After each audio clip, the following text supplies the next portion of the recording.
guys, gue Rio Alif. Gue adalah salah satu Yamaha Drum Indonesia, artis endorsee. Thank you semuanya teman-teman yang udah tanya kayak gitu. Ada beberapa pertanyaan yang bisa gue jawab pada hari ini. Pertanyaan pertama dari Abim1667, kenapa lebih milih alat musik drum dibanding yang lainnya? Jadi kelas 4 SD waktu itu masih tinggal di Banjarmasin. Kebetulan bokap ada studio musik dan ada kursus juga di situ. Ada drum, ada gitar, ada bass. Dan pada waktu itu gue ditawarin mau pilih apa dan spontan gue jawab pengennya drum. Mungkin untuk anak umur kelas 6 mungkin menarik ya, karena alat musiknya kan dipukul-pukul kayak gitu ketimbang alat musik yang lainnya. So that's why kenapa gue pilih drum. Tapi ya gue gak nyesel sampai sekarang. Gue malah bersyukur akhirnya bisa menjadi professional drummer. Terus pertanyaan berikutnya dari @af7_ins, dari umur berapa bisa main drum hingga bisa making money dari situ? Dari umur berapa bisanya? Sebenarnya kalau pertama kali kursus ya kelas 4 SD tadi. Tapi kelas 6 SD gue pertama kali memberanikan diri untuk ikut lomba ya, kompetisi band waktu itu di Banjarmasin. Dan kalau bisa make money as a professional drummer itu umur kelas umur 18 ya, umur 18. Jadi waktu itu udah jadi session player. Tapi sebenarnya dari kelas 6 SD juga kalau boleh dibilang sering ikut kompetisi, dan kalau menang kan biasanya selain dapat trofi dapat uang tunai juga. Terus pertanyaan berikutnya dari @Masyani Laura. Bang Rio, drummer kan selalu di belakang, pasti jarang terekspos. Pernah nggak sih merasa jealous dengan personel lain? Padahal kan drummer peranannya sangat penting. Jawab jujur ya. Sebenarnya kalau jealous sih enggak ya, malah terkadang gue bersyukur gitu gue ada di belakang gitu, karena mungkin kalau misalkan ada di dalam sebuah venue konser kan penontonnya banyak banget kayak gitu. Biasanya kalau paling depan itu biasanya paling lebih grogi kali ya. Makanya gue lebih enjoy sebagai drummer dan ada di belakang kayak gitu. Pertanyaan berikutnya dari Raka Irfan. Mas Realif, gimana caranya masukin teknik fill in yang oke, menarik dan nggak ngebosenin buat yang dengar? Well, ini pertanyaan cukup bagus ya. Bagaimana caranya masukin teknik fill in? Kalau gue pribadi memahami fill in itu sendiri tidak sebagai sebuah teknik drum, tapi adalah sebuah bagian dari lagu kayak gitu. So, kalau mau bikin fill in yang enak, kalian harus benar-benar dalamin itu lagunya. Pelajarin dulu lagunya, genrenya apa. Karena kita harus bukan cuman memikirkan fill in kita seperti apa ya kayak gitu, tapi dimana kita menempatkannya dengan baik gitu. Kalau masalah teknik fill in kayak gimana itu banyak banget. Setiap genre punya cara fill in yang berbeda. Tapi secara garis besar gue harus memahami lagunya dulu. Kalau gue udah suka banget, gue tahu betul lagunya, dan pasti kalian bisa tahu kapan nih saat kalian bisa fill in dan bagaimana fill innya. Dari @arabit, inspirasi dalam pembuatan lagu Decision sama 7-8 bagaimana?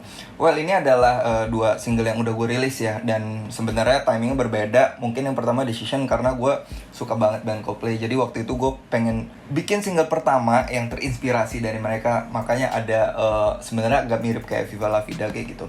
Terus yang 7-8 ini dalam rangka album kompilasi 10 drummer ya di Indonesia, kalau nggak salah itu Kumpul ID. Inspirasinya sebenarnya waktu itu gue bikinnya sekitar jam 7 malam kayak gitu, dan gue masukin pattern atau birama yang nggak standarnya 4/4 kan. Jadi gue masukin 7/8 di situ. Terus kayak wah seru juga nih, karena selain lagunya gue juga harus bikinnya agak sedikit secara teknik komposisinya oke, kayak gitu loh, secara teknik, karena itu juga album drummer kayak gitu. Makanya gue lumayan perhatiin di situ. Dan so that's why kenapa judulnya 7-8 gitu, karena ada birama 7/8-nya dan gue bikinnya di sekitar jam 7 malam, itu aja sih. Terus pertanyaan berikutnya dari @m Razan. Saya mau tanya Kak, bagaimana tanggapan Kak Rio Alif tentang drummer yang nggak bisa baca partitur not drum, termasuk saya sendiri katanya. Well, sebenarnya bisa baca part bagi seorang drummer adalah komplimen ya. Artinya tidak wajib juga, tergantung kebutuhan kalian. Kalau memang kalian ingin bisa main di dalam sebuah orkestra, big band, maka wajib hukumnya bagi kalian untuk baca partitur. Cuman kalau tidak berkewajiban untuk itu ya ngapain juga. Kebetulan kalau gue sendiri bisa, karena gue pernah berpengalaman main di orkestra juga. Kelebihannya adalah untuk bisa baca partitur. Di situ kan kalian baca part combo.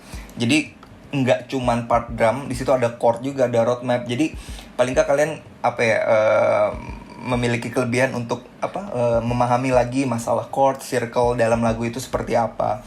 Enak sih kalau udah terbiasa, jadi kayak ini aja, poin plus aja bagi kalian kalau bisa baca partitur. Next, @hartanto _DV. Cerita dari awal masuk Noah dong bang. Jadi waktu itu ada audisi internal ya. Jadi kebetulan gue bikin drum cover, kebetulan medley lagu-lagu Noah, dan ada di YouTube pada waktu itu. Dan kebetulan drummer keluar, dan teman gue kenal sama anak-anak Noah. Mungkin dan video YouTube itu menjadi video yang dikasih ke mereka untuk dilihat kayak gitu, untuk dimasukin dalam salah satu kandidat audisi. Jadi ada waktu itu kalau nggak salah ada 10 drummer. Setelah audisi ya alhamdulillah mungkin pada waktu itu mereka cari yang cocok dengan musik mereka kayak gitu. Dan terpilihlah sampai sekarang saya menjadi auditional di grup band Noah.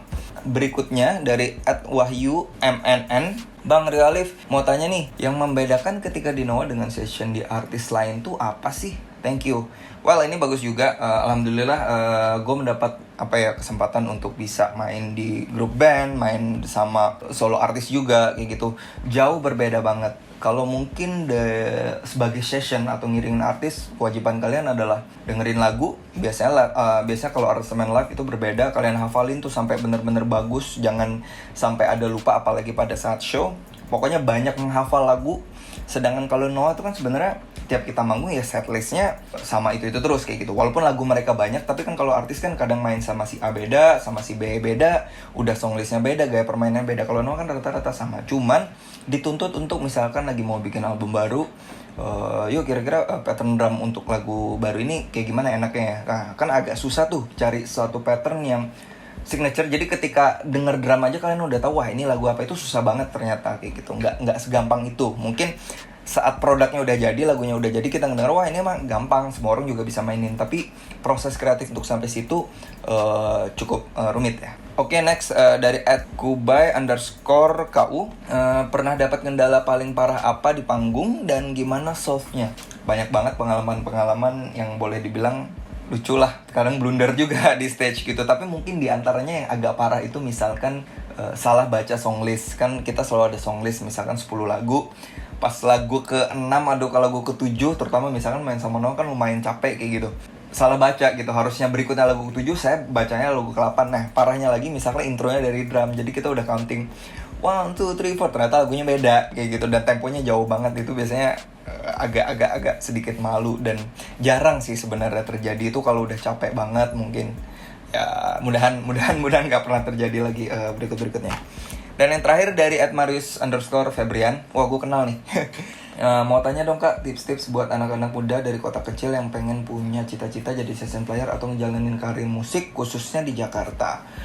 Satu yang jelas ya rajin-rajin latihan ya, explore terus. Terus sebenarnya paling simple kalau kalian pengen sukses di sini, terutama bagi luar kota, ya kalian harus pindah ke Jakarta. Memberanikan diri, karena waktu itu gue juga ngerantau dari Banjarmasin ke Jakarta. Tapi selain itu juga sebelum kalian pindah ke sini, kalian manfaatkan sosial media semaksimal mungkin kayak gitu. Jadi mungkin sosial media adalah salah satu tools paling efektif buat kalian. Jadi kalian upload aja terus konten drum cover, drum camp atau apapun itu, sehingga orang-orang itu tahu, musisi tahu, wah di misalkan kota Surabaya atau di Semarang nih ada drummer nih asik banget, mainnya enak banget kayak gitu. Jadi suatu saat kalian pindah ke Jakarta, kalian udah dikenal gitu, langsung dikontak dan diajak nge-gig. Jadi pokoknya dimanapun kalian berada, maksimalkan penggunaan sosial media kalian. Oke, mungkin 10 pertanyaan itu aja yang bisa gue jawab untuk saat ini. Thank you banget buat teman-teman yang udah nanya. Semangat terus latihannya, stay safe. Thank you.